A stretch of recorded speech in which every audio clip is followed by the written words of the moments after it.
Désir d'enfant, conception, grossesse, naissance et premiers mois, nos invités nous racontent leurs petites et grandes histoires dans Aternité. Aternité, c'est le podcast autour de la naissance, de la paternité et de la maternité. Je suis Clémentine, et lui, c'est Marc. On sait comment naissent les bébés, mais comment naissent les parents d'aujourd'hui ? Parce qu'il y a autant de réponses qu'il y a de parents, on vous propose de revenir sur ces chamboulements avec certains d'entre eux. Voici leur histoire.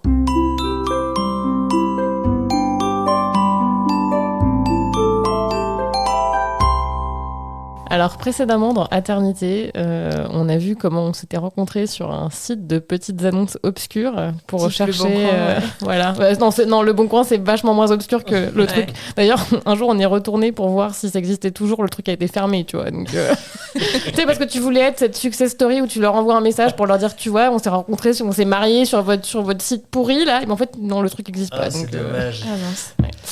Voilà, on a vu comment on s'était rencontrés sur un site de petites annonces de colocation, comment on avait galéré à trouver un appart, qu'on s'avait fini par emménager ensemble, comment on avait fini par déménager à Barcelone et qu'on s'était mariés et que du coup j'avais beaucoup forcé la main pour qu'on ait un bébé.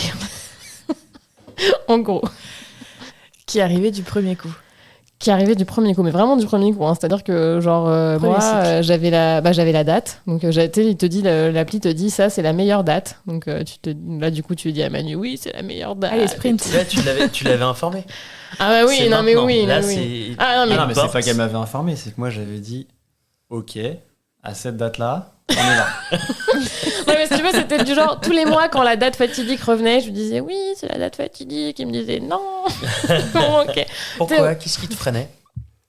Bah, c'était, je sais pas, c'était pas le moment, j'étais pas encore prêt, j'avais pas forcément fait ce cheminement personnel. Et puis, comme on a dit dans l'épisode précédent, on venait de se marier quand même il y a pas si longtemps que ça. Okay. Et puis, bah voilà, je sais pas, j'étais pas encore prêt, quoi. Non, mais je pense surtout qu'au final, c'est la raison qui a eu raison de nous, parce que, enfin de toi, parce que moi j'avais pas besoin de me convaincre, mais on a fini par se dire, voilà, ça se trouve ça va prendre du temps, on a tel âge, si on veut un deuxième enfant, on aura tel âge, machin, et du coup ça s'est fini comme ça.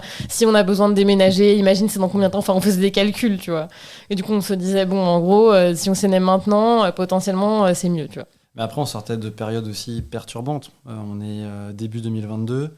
On sort de 2 ans de Covid, plus ou moins confiné, plus ou moins contraint par ceci, cela. Et je pense que c'était aussi difficile quelque part, alors plus pour moi que pour toi du coup, visiblement, mais de se projeter sur quelque chose de concret qui va impacter ta vie à long terme, sans vraiment savoir où cette situation qui n'était pas encore vraiment résolue de Covid allait mener, quoi. Ouais, moi je m'en fichais. Moi j'étais plutôt du genre à dire non mais c'est trop bien d'être enceinte pendant le Covid, de toute façon comme ça au moins personne ne fait rien, donc tu te dis pas je peux pas boire machin, de toute façon voilà. Ah oui, c'est vrai. Au final t'es coincé chez toi, donc bon, t'as moins ce truc de FOMO de genre je peux rien faire parce que je suis enceinte, quoi. Donc au final moi ça me dérangeait pas, donc voilà, bref, ça a marché, donc ça... J'ai cru comprendre que le test de grossesse, tu l'avais planifié dans ton agenda. Ah bah du coup, non mais c'était même au-delà de ça, parce que comme j'avais mon appli, que je continue à prendre ma température, en fait je l'ai su extrêmement vite, parce que du coup je savais exactement combien à peu près quelles étaient mes températures, et si tu veux, au bout de 5-6 jours après l'ovulation, normalement à un moment où ça rebaisse, d'un coup genre ça a atteint des niveaux de température que j'avais jamais eu, et là j'étais là genre waouh. Mais attends, ça veut dire que c'est le corps entier qui chauffe ? Ouais. T'as de la température quand tu... Bah en fait, après, Non, mais t'as pas de la température, t'es pas à 42 fièvre. Non, c'est quelques dixièmes. D'accord. C'est-à-dire qu'en fait, c'est un thermomètre qui a 2 décimales. Ouais. Donc, tu vois, par exemple, il va te dire, tu fais... En fait, avant ton ovulation, normalement, tu fais genre 36,2, par exemple, 36,24. Et après, tu fais genre 37,12, tu vois. D'accord, comme ça. ok. Ah oui. C'est une température que tu prends le matin, au moment où ta température, du coup, n'est pas du tout affectée par ton activité physique ou quoi, au moment où vraiment ta température est la plus basse de la journée. Okay. Et du coup, normalement, en gros, ça Tant que je dis pas de bêtises. Enfin, je sais plus, donc je vais pas le dire parce que comme ça fait longtemps que je l'ai pas fait. Mais... Oui, est-ce que ça monte ou est-ce que ça descend ? Non, si, ça. C'est bas avant ton ovulation et après ton ovulation, d'un coup, ça monte et ça redescend au moment de tes règles. Et du coup, en fait, là, moi, ce que ça faisait, c'est que ça avait beaucoup monté après l'ovulation, ce qui est normal, mais genre, ça avait monté à des niveaux auxquels j'étais jamais allée, clairement, quoi. Et du coup, 5 jours après l'ovulation, je me suis dit, il se passe quelque chose, c'est sûr et certain. Et du coup, je savais que, en gros, pour avoir un test où il n'y avait pas de doute, fallait attendre, je sais plus, 6 jours, 7 jours après l'ovulation. Et du coup, en fait, on était en vacances à ce moment-là. Et on est allé acheter notre test de grossesse à la pharmacie. J'ai bien attendu le lendemain matin pour le faire. Et du coup, vous êtes allés tous les deux. Ça devait être dur d'attendre. Ou ça à la pharmacie ou... Ouais, on était allés tous les deux à la pharmacie. Ouais, ça devait être dur d'attendre. En fait, on était en Galice à ce moment-là, dans un petit bled. Autant je me rappelle du test, autant je me rappelle pas, je t'avoue, de l'achat en pharmacie. Si, on était à Pontevedra, là. Bref, on a acheté le test tous les deux. Le lendemain, on a fait le test. J'ai fait le test parce que clairement le matin je pouvais pas dormir. Enfin. Mais la nuit devait être longue. Ouais, c'était long. Franchement, c'était long. Puis en fait, on savait déjà. Et honnêtement, moi, je savais avec la température, j'étais quasiment sûre. Ouais. Et du coup, j'ai fait le test et tout. Je me rappelle, je me suis allée dans les toilettes et tout. Puis toi, tu m'as pas entendu parler, donc tu m'as dit genre ça va. Et j'ai dit oui. Et tu m'as dit, c'est positif. J'ai dit oui. Et voilà, c'est tout. C'était passé comme ça. Et après, j'étais vraiment dans ce truc où je pensais que j'allais faire une fausse couche et tout. Donc, j'étais vraiment dans un truc hyper négatif. Les premiers mois, c'était pas cool. Mais t'étais hyper biaisé par tout le contenu sur l'infertilité que Ouais. t'ingurgitais par curiosité, Complètement. mais à tel point que C'était t'étais persuadé anxiogène, que ça quoi. allait t'arriver, quoi. Ouais. En fait, après, en même temps, je me disais, vaut mieux me préparer, vaut mieux savoir que ça arrivait et tout. Mais c'est vrai que par contre, j'étais hyper préparée à ce que ça se passe mal. Quoi. En fait, un peu trop. Ouais, et autour de nous, tous nos amis, pour un premier enfant, ils avaient tous une fausse couche avant. Tous. Ah ouais. Ah Et mais c'est bizarre, hein. Enfin, pourtant, c'est pas tu vois, il n'y a pas plus de statistiques et tout comme ça, mais vraiment, tous nos amis, ils avaient tous fait une fausse couche avant.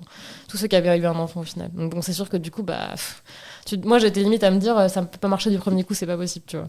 C'est débile, hein, mais... Et toi, Emmanuel, c'était quoi ton état d'esprit quand elle l'a appris ?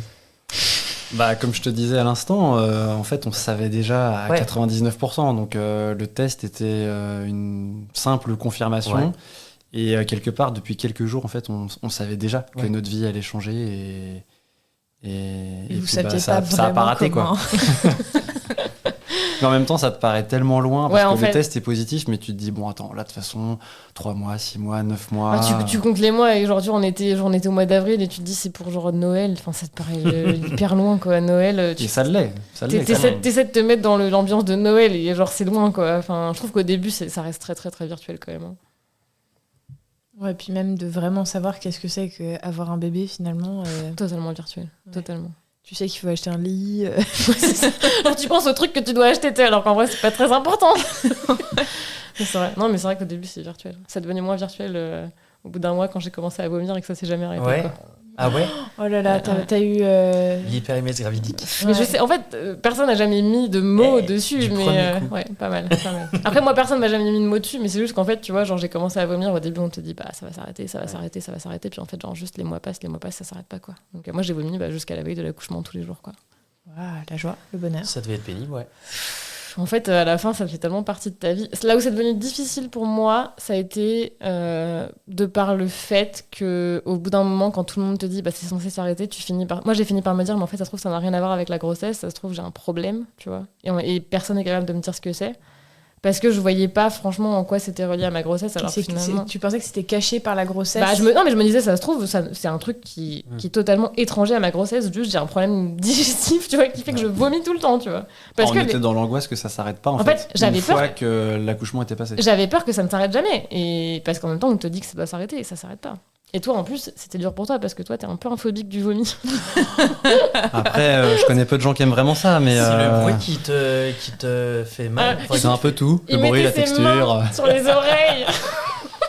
Quand j'allais aux toilettes, il mettait ses mains sur les oreilles. Mais après, il faut dire que c'était systématique après chaque repas. Ouais. Donc en fait, tu manges et tu sais que derrière, ça va se terminer par un moment comme ça. Donc, j'ai vomi partout. C'est un peu traumatique aussi, quoi. Un moment, en mois de septembre, quand j'étais à 6 mois de grossesse, on est parti faire 2 semaines de road trip en Andalousie. Et genre, littéralement, j'ai vomi dans tous les restos. Genre, tu vois, on mangeait 2 fois au resto midi et soir et j'ai vomi dans tous les toilettes de tous les restos. Oh là là. J'ai vomi dehors. Enfin, j'ai vomi partout, en fait. Question bête, mais est-ce que tu prends la peine de faire de bons petits plats au bout d'un moment ? Est-ce que tu vas au plus vite, tu sais, jambon puré. De toute façon, ça finit aux chiottes. Mais non, Alors, en fait, il faut savoir que ça finit pas aux chiottes dans son intégralité. J'ai besoin de comprendre. en fait, c'est Imagine que tu manges ton assiette et tu vas en ressortir, je sais pas, franchement, 20%. Là, on rentre dans des détails vachement. Non, en fait, j'ai eu 2 périodes. J'ai eu la période vraiment, genre le premier trimestre où j'ai eu vraiment des nausées et tout. Enfin, c'était vraiment horrible, où genre je vomissais tout, je pouvais rien manger, tout me dégoûtait. Et j'ai eu la période après. Où genre là, c'est c'est vrai que la première période, en fait, pardon, je te coupe, mais la première période, t'avais aussi un souci, mais rien ne me fait envie. Je peux rien manger. Ouais. La deuxième période, après le premier trimestre, là, c'est juste qu'en fait, à chaque fois que je mangeais quelque chose, genre, il fallait que j'en revomisse une partie. Ok. Non, mais en vrai, j'aimerais vraiment raconter ça parce que personne m'a jamais parlé de cette pathologie chelou, tu vois, mais j'avais besoin de ressortir une partie de mon repas pour me sentir bien, tu vois. Donc, il y a une partie quand même que tu gardais. Ah, je gardais. Donc, ça valait et le coup, ce qui explique pourquoi j'ai pris quand même pas mal de poids, tu vois. Parce que du coup, les gens me disaient, mais attends, tu fais que vomir et pour autant, tu continues à prendre beaucoup de poids. J'étais là, bah ouais, du coup, c'est vraiment la double peine, quoi. Horrible. Ouais, c'était pas cool. Et dans la grossesse, il y a eu des choses marquantes à côté de ces nausées et ces vomissements. Franchement. Ah, si, il y a eu un truc marrant. C'était. Alors, donc, nous, on habitait en Espagne, donc on a fait le suivi de grossesse en Espagne. Il y a un peu moins d'échographie, donc on en a fait un peu plus. Ouais, c'est quoi le suivi là-bas ? Bah, alors, moi, je trouve que le système de santé en Espagne, il est pas mal dans le sens où tout est très intégré. C'est-à-dire que, par exemple, t'appelles, tu dis que t'es enceinte, tout est public, déjà vraiment 100% public, beaucoup plus qu'en France. C'est-à-dire que les médecins espagnols sont salariés, donc ils sont salariés dans un centre de santé. Et du coup, quand tu t'appelles le santé, tu dis que t'es enceinte, du coup, bah, automatiquement, genre, t'as des rendez-vous avec la sage-femme qui sont déjà prévus, des rendez-vous avec l'échographiste, des rendez-vous avec le gynéco quand t'as besoin et tout. Enfin, tout est. Eux-mêmes, automatiquement, ils t'inscrivent à la maternité. Enfin, c'est pas un sujet, tu vois. Enfin, t'as pas besoin d'aller chercher une maternité et tout. Et du coup, par contre, il y a un peu moins de suivi. Par exemple, typiquement, il n'y a pas le truc qu'on fait en France, la prise de sang et tout ça, il y a pas. C'est un truc très français, ça. Alors à la fois il y a moins de suivi, mais c'est mieux organisé aussi, quoi. Tu te soucies de pas grand chose. Les rendez-vous sont pris à ta place, oui, entre guillemets, dans le sens où on te dit bah tel jour à telle heure. T'as pas besoin de chercher des professionnels qualifiés, tu vois, c'est très organisé. Et ça c'est hyper confortable. Ouais, ça c'était cool. Mais du coup, par exemple, ils font, comme c'est public, il y a aussi un peu ce souci de l'économie. Et par exemple, il n'y a pas genre l'échographie de datation. C'est-à-dire que tu dis que t'es enceinte et en gros, jusqu'à la première échographie de la fin du premier trimestre, t'as juste un rendez-vous vite fait avec la sage-femme qui te dit faut pas boire d'alcool, tu vois. C'est à peu près tout ce qu'il y a. Merci. Merci, je ne savais pas. Et du coup, j'ai pas eu par exemple l'échographie de datation, mais moi, comme ça se passait vraiment très très mal, déjà au niveau de nausées, et j'avais vraiment des nausées horribles, et j'avais en tête cette idée que j'allais faire une fausse couche. J'étais un peu en mode, si je fais une fausse couche, je préfère le savoir pour genre que ça s'arrête tout de suite et pas, tu vois, je voulais pas me dire je fais tout ça pour rien, pour qu'au final j'arrive aux 12 semaines, je me suis tapé 12 semaines absolument immondes, et au final me dire que j'ai pas de bébé au bout, tu vois. Donc du coup, j'ai voulu faire une échographie de datation. Et du coup, l'autre solution, si tu veux pas aller dans le public, c'est d'aller dans le privé. Il y a des trucs privés qui sont totalement indépendants, mais qui du coup, bon, c'est assez particulier, quoi. Et par exemple, le seul truc que j'ai trouvé qui voulait me faire une échographie de datation, c'était un centre pour l'IVG. Ah ouais ? Ah bah oui, c'est logique. Ce qui est logique. Mais du coup, c'était... En fait, à la base, je savais pas trop que c'était un centre pour l'IVG, mais en gros, j'ai cherché, genre, j'ai demandé qui peut me faire une échographie à 7 ou 8 semaines, et genre, eux, ils m'ont dit OK. Et du coup, c'était trop bizarre parce qu'on est arrivé dans ce truc où c'était... Enfin, il y avait que genre des adolescentes, des gens qui pleuraient. C'était quand même une ambiance très très particulière, quoi. Lourde. C'était des gens qui venaient déjà avec des raisons d'être là, quoi. Ouais, enfin, et d'être tristes. Surtout. Les gens venaient pas, tu vois, pour genre savoir si à cette semaine on entend le cœur du bébé, quoi. Donc ça, c'était assez bizarre. Donc il y a eu cette première échographie un peu chelou. Et ça a été un peu perturbant d'ailleurs, parce que nous, on venait sans trop de tracas. On savait plus ou moins qu'on allait rentrer avec une bonne nouvelle. Bah, on espérait en tout cas. Et on espérait, ouais. Mais du moins, il n'y avait pas de signe annonciateur de catastrophe.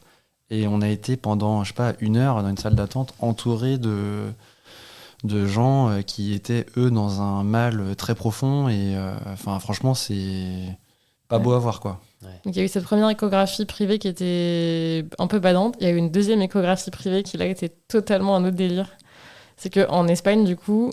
Donc, tu fais ta première échographie publique à la fin du premier trimestre. Et après, du coup, faut attendre la seconde qui est à la 20e semaine ou un truc comme ça Sauf que moi, j'avais trop envie de savoir si c'était un garçon ou une fille. Et au premier, ils m'ont dit non, je peux pas savoir, je sais pas, aucune idée et tout. C'est un peu du genre impatiente, non? Ah ouais, de ouf. Pour tout. C'est ce qui ressort. Hein. Pour tout. Et du coup, en gros, la solution qu'il y avait, c'était d'aller faire des échographies dans des centres spéciaux gender reveal. Alors, faut savoir que gender reveal, c'est pas notre délire, tu vois, de base. Mais sauf que, en gros, moi, je voulais juste une échographie où la meuf, elle me dit, genre, c'est une fille, c'est un garçon, tu vois. Sauf que là, on arrive dans un endroit où, genre, c'est un espèce de centre où tu peux inviter toute ta famille. Et du coup, genre, il y a des canapés. Toi, t'es là, genre, c'est une table pour faire l'échographie, genre, méga moelleuse et tout. Il y a un écran géant devant toi où tu vois l'écho 3D en même temps, tu vois. Et du coup, on arrive. Là, la fille, elle nous dit, alors, vous voulez faire ça comment? Est-ce que vous voulez, genre, que je vous donne l'enveloppe pour faire un gender reveal chez vous? Est-ce que vous voulez que, genre, il y ait des néons qui s'allument, genre, boy, girl, tu vois? Est-ce que vous voulez, genre, des confettis et tout? J'étais là en mode, ah, moi, je veux juste savoir si c'est une fille ou un garçon.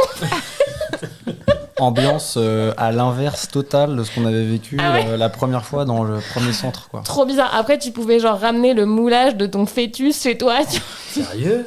Oui. C'est incroyable. Évidemment, comme dans les Est-ce parcs que tu as d'attractions. précisé que c'était une échographie 3D? 4D? Non, Ouais, 3D. c'était. Bah, 3D, ouais, 4D, c'est pas ils disent que possible. c'est 5D parce que genre. Non, le 5D, son, 5D. Gna, gna, gna. Bon, je sais pas pourquoi Non, c'est 5D. n'empêche, tu vois. idée à prendre pour les échographies, c'est d'avoir des néons Mais grave. filles, garçons. Ah ouais, y a ça. Girl. Après, du coup, c'est sur Instagram, tu sais, genre, tu peux avoir le truc en direct sur Instagram pour ta famille. C'est incroyable. Genre, tu sais, c'est comme les parcs d'attractions où tu fais la queue, et dans la fin, ils te donnent une photo souvenir. Genre là, elle veut te vendre l'intégralité des photos imprimées, tu vois. Enfin, bon, c'est. En plus! Un peu too much quand même. Non, entre c'était nous. grave. C'était pas du tout notre style. Et moi, je voulais savoir si c'était un garçon ou une fille, tu vois. Donc voilà, comme ça, on a su, on était contents. Voilà. Mais en vrai, c'était bizarre. Je sais pas s'il y a eu d'autres moments. Et tu penses, tu avais une impression sur fille-garçon avant la gender reveal? Ah, grâce à la coiffeuse quand même. Quoi, la coiffeuse? Bah, la coiffeuse, elle avait fait sa petite prédiction Oh, quoi, bah, par rapport à la forme du ventre. Ouais, Ah, oui, bah, c'est j'adore. ça, la forme du. Ouais, à l'époque, j'avais pas beaucoup de ventre. Hein. Non, mais tu sais, t'as toujours des gens qui te disent, t'as lu. Alors, encore une fois, Le moi, calendrier chinois. le calendrier chinois. Alors, en la fait, le forme problème, du c'est que moi, ventre. tout le monde me disait, c'est une fille, parce qu'on me disait, t'as plus de nausées avec une fille. Alors, j'avais des nausées de ouf, donc je me disais, putain, j'espère que c'est pas un garçon, parce que le jour où j'ai une fille, laisse tomber, quoi. Le calendrier chinois qui disait que c'était une fille. Et en plus, alors après, tu vois, évidemment, donc j'ai les photos de la T1. Du coup, je suis là, je suis sur Internet, je dis comment savoir si c'est une fille ou un garçon. Donc, je regarde le truc, je me dis, attends, ça, c'est quoi? Est-ce que tu c'est vois. parallèle ou pas? Est-ce que C'est c'est ça. 30 degrés Du coup, ou pas? je suis sûre que c'est une fille. Et c'est pas une fille. en vrai, je pense que j'étais contente. Je pense qu'au fond, Comme moi, quoi, j'avais- ces trucs-là marchent bien. Hein. Ouais, non, mais c'était bullshit. En vrai, je pense que j'étais contente parce que je pense que j'avais envie d'un garçon, mais je osais pas me le dire, donc je m'étais dit que c'était une fille pour pas être déçue, tu vois. Mais du coup, j'étais hyper contente. En vrai. Comment vous l'avez annoncé à vos proches? Ah bah, moi, hyper impatiente, hein, donc. C'est-à-dire que. La genre- grossesse ou le sexe? Non, la grossesse. La Ah grossesse, oui. bah tu vois, on a fait le test, on était en vacances le vendredi, j'ai dit ouais on va attendre un peu, tu parles le dimanche, mes parents étaient au courant. Hein. Donc, je les ai appelés, j'ai dit je suis enceinte, voilà. Ils ont fait oh, bah super. Imitation de mon père.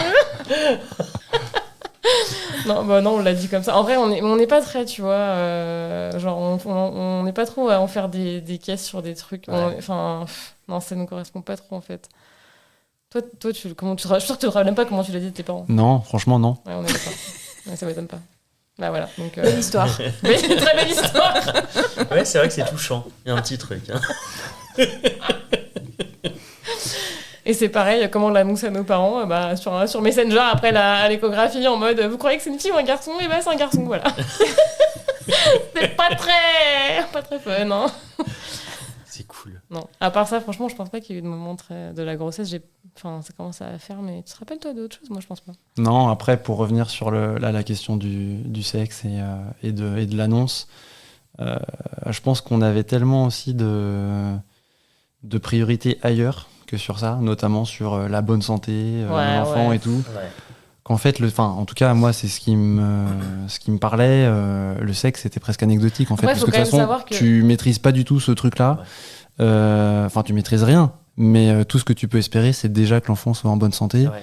et pour moi, c'était surtout le plus Ouais, mais il important. faut quand même quoi. savoir justement que ces échographies un peu là, gender reveal et tout, c'est quand même, tu signes plein de fois des trucs qui te disent que eux, c'est pas un truc médical, qu'ils diagnostiquent rien de médical et que s'ils voient quelque chose, ils te le diront pas, tu vois. Donc en même temps, c'est pas. Parce qu'en fait, les femmes qui font ça, c'est d'anciennes sages-femmes, échographistes ou des trucs comme ça. Elles Ah oui, s'ils détectent par exemple une nuque un peu épaisse, ils vont rien Ils dire. te disent rien. Quoi que ce soit qu'ils voient, ils te disent rien. Alors après, moi, je m'étais un peu rassurée en me disant. Tu vois, elle me parlait beaucoup de genre comment on allait l'appeler, ma fin. Je me disais, bon, elle dirait peut-être pas ça si elle pensait que mon enfant allait mourir, tu vois. Mais... De toute façon, tu signes une Après, espèce je de pense décharge qu'ils regardent pas. qui te Ouais, mais dit bien que s'il y a quoi que ce forcément des soit, choses c'est pas lors de ce qui te rendez-vous-là sautent que aux tu seras au yeux. courant. Tu vois, peut-être pas forcément la nuque et tout, mais il y a forcément des choses qui te sautent aux mais yeux. tu vois à quel point ils se concentrent, les échographistes, à chaque fois qu'ils te font une écho. Enfin, ils Ouais, regardent c'est vrai. vraiment toutes les couches. S'ils regardent juste le sexe, pour moi, tu vois, c'est un truc assez rapide. Ils Ouais, vont c'est regarder à l'entrejambe et basta, tu vois. Mais pour les syphilis, c'est un filon de ouf parce que du coup, t'imagines, elles ont pas grand chose à faire. C'est quand même assez. Je pense que c'est Mais assez ouais. facile de détecter le sexe quand t'es échographiste. Donc, Et puis surtout que c'est hyper à la mode en ce moment. Ouais. On en voit partout. je sais pas donc si ça en existe en plus, France, ces trucs de Jamais entendu d'échographie. parler, Non plus, jamais. mais peut-être que Mais si. il y a un Hein. business. Hein. Tu sais, il doit y Ouais, avoir il y a un business. dans le 15e ou le 16e à Paris, il doit y avoir des trucs comme ça, c'est sûr. Sauf si c'est pas autorisé. Je sais pas si c'est Ah, autorisé. oh, si, les échographies, juste pour savoir le sexe. Ouais. Oui, Je suis ça sûre s'engage qu'il- pas je- plus que ça. Non, c'est autorisé en soi. Ouais, je sais pas. Je sais pas. Et comment vous vous êtes préparé de manière assez large, hein, ça englobe la valise mater, ça englobe les achats, la préparation à la naissance. Comment vous vous êtes préparé à tout ça? C'est plutôt moi, du coup. Non, mais je réfléchis en fait. J'essaye Ouais, moi aussi, j'essaye de me réfléchir. rappeler à partir de quel moment vraiment on s'est mis là-dedans. Parce que d'abord, tu essayes un peu de digérer la nouvelle. En tout cas, dans notre cas, Ouais. on s'est pas tout de suite jeté sur la liste de matériel à Non, c'est acheter vrai. pour C'est vrai que s'équiper. ça prenait un peu de temps. Et puis on était au printemps, donc il y avait l'été qui arrivait. Et on savait que la naissance était pour Noël plus ou moins quoi. Donc ça nous paraissait loin.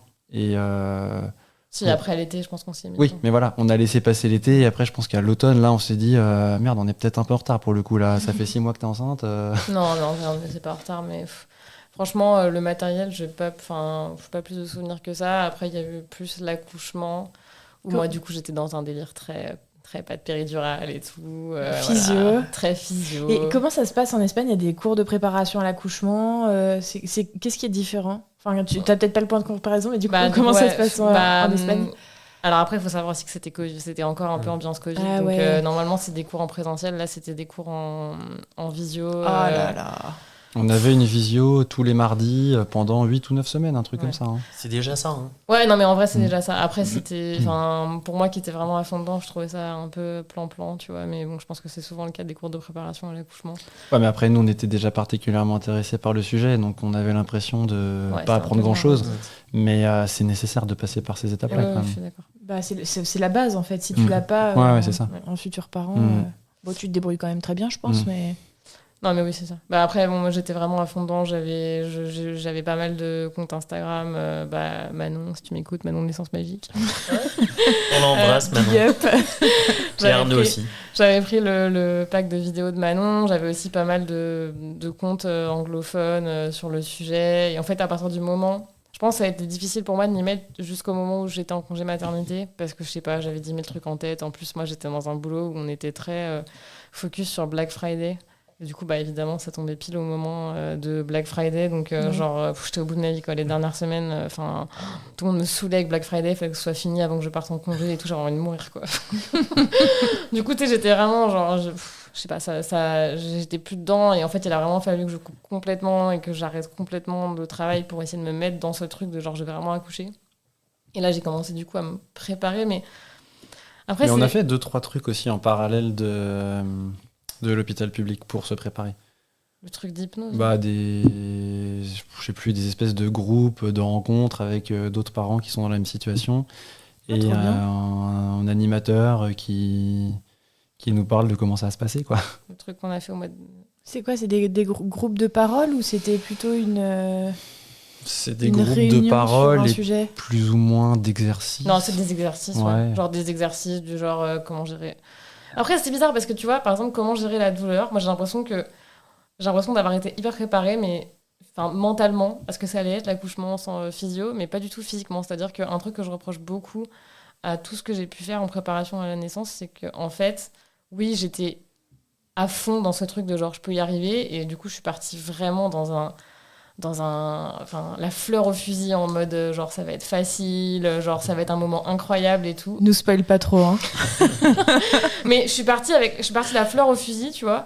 Mais par contre, en fait, à aucun moment je savais vraiment ce qu'il fallait faire pour gérer la douleur. C'est-à-dire que bon, bah genre à part me dire ça va bien se passer, j'avais pas grand-chose quoi. Et du coup, je sais qu'il y avait des exercices de gestion de la douleur, mais moi je me rappelle pas ce qu'il fallait Tu faire. les avais pas retenus. Non, je sais pas si c'était T'avais fait un truc avec des cartes aussi, là Ouais, j'avais un truc ça c'était un truc d'un compte Instagram anglais. Ouais. C'était des espèces de cartes que tu regardais où il y avait un peu genre des positions à adopter, genre tu vois floppy face, floppy fanny. Genre Bouche molle, bouche moche quoi, c'est comme ça qu'on dit en français là. Genre il faut se relaxer le visage pour se relaxer le col de l'utérus, des trucs comme ça un peu, tu vois, et il faut fermer les kikos, les knees in, calves out, il faut fermer les genoux pour ouvrir le voilà, c'est ça, tu vois, des trucs comme ça. Ouais. Qu'en fait, logiquement, il faut pas ouvrir les jambes, il faut fermer les jambes pour que ça puisse aider le bébé à sortir. Ce qui sont des trucs physiques, mais en fait, je sais pas, genre, ça m'est sorti de la tête au moment de l'accouchement, j'étais plus dedans. Si, je pense à un autre truc un peu rigolo aussi qu'on a fait, enfin que t'as fait, c'était les post-it partout dans la maison. Ouais. Ah, c'est vrai. Bah en fait, toujours dans ce truc de genre je suis dans un mood hyper positif vis-à-vis de l'accouchement. J'avais fait ces espèces de trucs d'affirmation positive où tu notes des post-it. J'avais des post-it en anglais dans tout l'appart. Genre, tu sais, des millions de femmes accouchent avec moi en ce moment, tu vois. Genre, chaque vague me rapproche de mon bébé. Tu vois, des trucs Et toi, comme ça. Emmanuel, comment tu l'as vécu, ça? Est-ce que t'as l'impression que t'allais accoucher Moi, je cherchais juste les capsules de café, en fait, et je tombais sur un post-it, quoi. Non, mais j'avoue que ça faisait. Je me rappelle quand mes parents sont venus juste avant l'accouchement, ils étaient là, mais c'est quoi ce truc? Enfin, mais je sais pas, en fait, moi, mais étonnamment, c'est le truc dont je me rappelle le plus de la préparation à la naissance. Cette espèce Les post-it. Ouais, d'état mental dans lequel je voyais ça comme un truc hyper positif. Ouais. J'avais hâte, en fait. Lol. Non, mais après, on en rigole, mais la préparation mentale, digne d'une sportive de haut niveau, t'a amené le jour J à faire ce que tu avais prévu de faire, c'est-à-dire un accouchement sans péridurale, et avec une gestion de douleur maîtrisée, c'est un grand mot, mais, tu l'as fait, quoi. J'ai pas géré la douleur, mais en fait, juste, j'étais tellement entêtée que j'allais le faire que je l'ai fait, quoi. Ça s'est vraiment passé comme ça. Après, genre, j'ai pris trop cher. Mais, Non, on parlera la semaine prochaine, du coup. Et j'ai juste une dernière question pour Emmanuel. Pour toi, c'était comment la grossesse? Est-ce que c'était palpable? Est-ce que c'était encore vraiment distant? Est-ce que tu arrivais à te projeter? T'arrivais à te projeter ou pas trop? J'arrivais à me projeter parce que madame me proposait des lectures. Je sais plus, des livres. je le forçais à dire. Ah ouais, je te forçais non, un livre. Des livres, j'ai plus les titres en tête, mais des trucs genre je vais être papa, je vais ceci, je vais cela, quoi. Ouais, le livre de Cédric, je sais pas comment il s'appelle, mais. Et ce livre, je t'ai fait lire ce livre-là. Ouais. Après, moi, il faut savoir que quand bien même j'ai peut-être été un peu long à me décider sur le projet bébé à la base, une fois que j'étais dedans, enfin que j'avais pris la décision, j'étais OK avec ça, en fait. Donc, je faisais, entre guillemets, ma part du travail sur les renseignements, sur les informations à avoir pour que ça se passe pour le mieux jusqu'à l'accouchement, parce que c'est pas des choses sur lesquelles moi je pouvais avoir un impact physiquement. Donc, je savais que, du moins mentalement, psychologiquement, puis dans la vie de tous les jours, il y avait des choses à mettre en place pour être dans un état d'esprit où en fait c'est pas un calvaire pendant 9 mois, sachant que toi déjà physiquement tu prenais assez cher, quoi. C'est clair. Ouais, non, je sais pas si c'était très clair, mais non, mais c'était pas c'est sûr que t'étais, par rapport à beaucoup d'hommes, t'étais quand même impliqué. Enfin, c'était inenvisageable pour moi d'aller même à un rendez-vous de sage-femme ou juste pour qu'elle me dise qu'il faut pas boire d'alcool, genre fallait que tu sois là, quand je voulais pas être toute seule, quoi. Enfin, on était toujours là.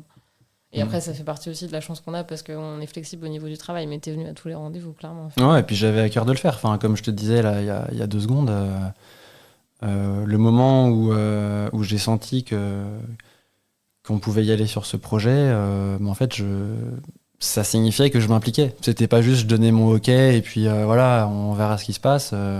C'est bon, j'assumais la décision, quoi.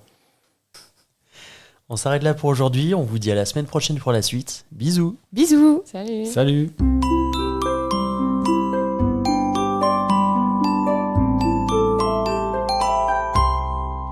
Merci de nous avoir écoutés. On espère que cet épisode vous a plu. C'est grâce à vos retours et à votre soutien qu'on continue à produire des épisodes. Pour nous aider, abonnez-vous, mettez un maximum d'étoiles et des commentaires dans les plateformes d'écoute qu'ils permettent. Vous pouvez aussi en parler à votre entourage et nous suivre sur les réseaux sociaux. Les liens sont disponibles en bas de la description. Si l'aventure vous tente et que vous avez envie de raconter votre histoire, contactez-nous via le site aternité.com. Sans accent évidemment. Bisous!